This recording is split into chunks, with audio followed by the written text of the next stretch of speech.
Hello everyone, I'm back and boy do I have a lot of news for you. This video will be the first part in a multi-part series of me reviewing all the Angry Birds video games that I grew up with. And once I'm done, I'll gather them all into one video with a tier list at the end, so enough dawdling, let's dive right into this game. But before we get into the game itself, I actually do think that some context would be nice, because this game's story is actually pretty interesting. The main developer, Rovio Entertainment, was on the verge of bankruptcy during the game's development. They developed Java games for old crusty smartphones. But all of them were mostly flops, and I can't play them because I'm not investing in a BlackBerry, unless you want me to. Anyway, this was supposed to be their last game, their swan song. They didn't expect the game to actually do well, and you certainly can sort of tell by the graphics. This game was not made with many resources, but of course this game blew up like crazy and achieved roaring success, putting Rovio Entertainment on the map and starting a multi-million-dollar franchise. But enough with the history lesson, let's actually dive into the game. Of course, I'm sure most of you are vaguely familiar with the idea of Angry Birds gameplay. Slingshot birds into pig buildings and pop all the pigs. And it really doesn't go much deeper than that. At its core, it's generally simple. But damn, do some of these levels get really hard at times. I mean, some of the things they expect you to figure out is ridiculous, which is really nice that every few hours you can choose to puss out with Mighty Eagle, which is what I usually do on the levels I get stuck on. As previously mentioned, presentation-wise, this game isn't anything that interesting. The birds don't have too much personality yet, except for Hal, which is why I love him. But how creative the gameplay usually gets mostly comes down to the respective birds you're using. This game has the original cast, Red, Terrence, Chuck, the Blues, Matilda, before she was a girl, and Hal, my precious. Each bird has their own unique ability. Use Red properly if you're an expert, use Terrence if you have insecurities, and use Bomb if you're bad at the game. All jokes aside, the birds are selected to accommodate the specific levels you're playing, which is a limiting concept. I'm glad they dropped it in future games, but it works fine for what it is. So back to the gameplay, which is where I think the game is at its strongest, and going more in-depth this time.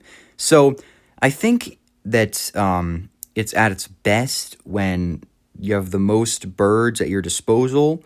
Even with just one bird, you do have multiple ways you can tackle any scenario, which is great game design. But some of the levels do flounder when you don't have access to as much birds, and it's like just reds or just chucks or something like that.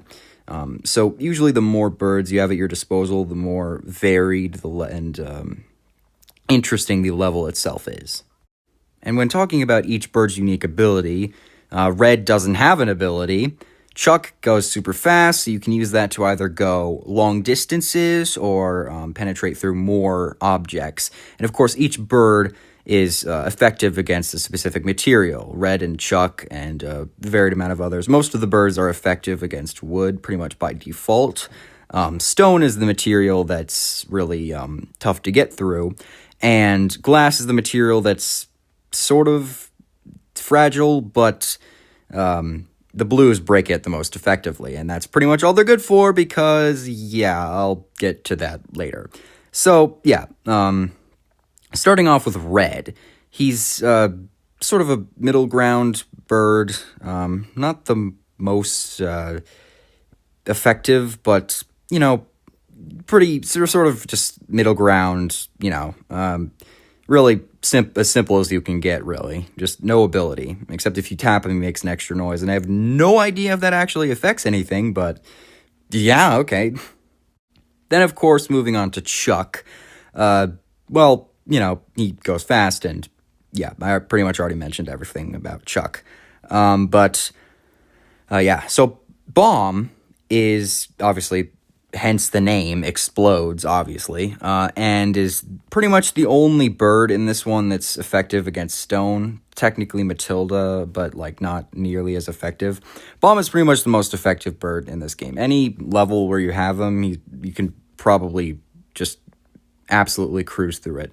So yeah, one of the easiest birds to use. Also, he doesn't, like, you don't have to tap his ability before he hits something.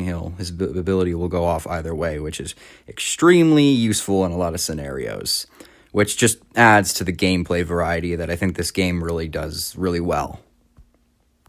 So, since I mentioned Matilda, I should probably just talk about her now. She's a very interesting bird because when you launch her off, obviously she shoots out the egg, but then she goes launching off. So, in some scenarios, you can use that to take out more buildings and stuff like that, but most of the time it's just kind of you just use the egg, which doesn't have nearly as large of a blast radius as bomb does, so it's usually pretty meh, and you usually have to be kind of specific on where you're hitting. And believe me, in this game, debris is your friend. Debris is like really good. Falling debris does numbers on in a lot of scenarios, so that's kind of the go-to strategy of mine. I'm not exactly an Angry Birds connoisseur, but that's what I've found is most effective over the years. So, moving on to the blues, which is... yeah. I hate them. Not their designs. Their designs are fine and everything, but they're just so useless. You know, I mean, they break glass, and they're good for that, but for pretty much every other scenario, they're mostly useless and very situational. Probably one of the most situational birds in the games, which is probably why I hate them so much, because they're just not very interesting. I mean, honestly, they just need a buff, and that would make them maybe a little bit more useful and more varied in terms of gameplay. But yeah, until Rovio does that, which they probably won't, even though they did revamp Red, so, I mean, why not? Yeah. Now I guess I could talk about Bubbles. Bubbles is one of the most useful birds, in my opinion, at least in terms of taking out wood, because he slices right through wood, like, more than pretty much any other bird. I think even Chuck, really, and then to add on top of that, he expands, which is honestly kind of weird in hindsight, but anyways, into a large, balloon kind of thing, and which tosses a ton of debris everywhere, so extremely useful, and you can use him in a ton of scenarios. Oh yeah, and his ability will activate regardless of if you've hit debris or not, which is even more excellent. Very useful bird. And of course, Terrence is also very useful. He's also... oh, right, I guess so, Bomb isn't the only bird effective against stone, technically. Terrence is too. But yeah, so Terrence will absolutely tear through a crap ton of material regardless of what it is. He's also useful most of the time at creating debris, but he's more or less just a more powerful red, so not super interesting, but definitely very useful. And now for our final bird, and my personal favorite, Hal. This one is a lot more complicated to use, but his gameplay, options are insane. You can use them for so many different things in so many different scenarios and in so many different ways, which is why he's my personal favorite.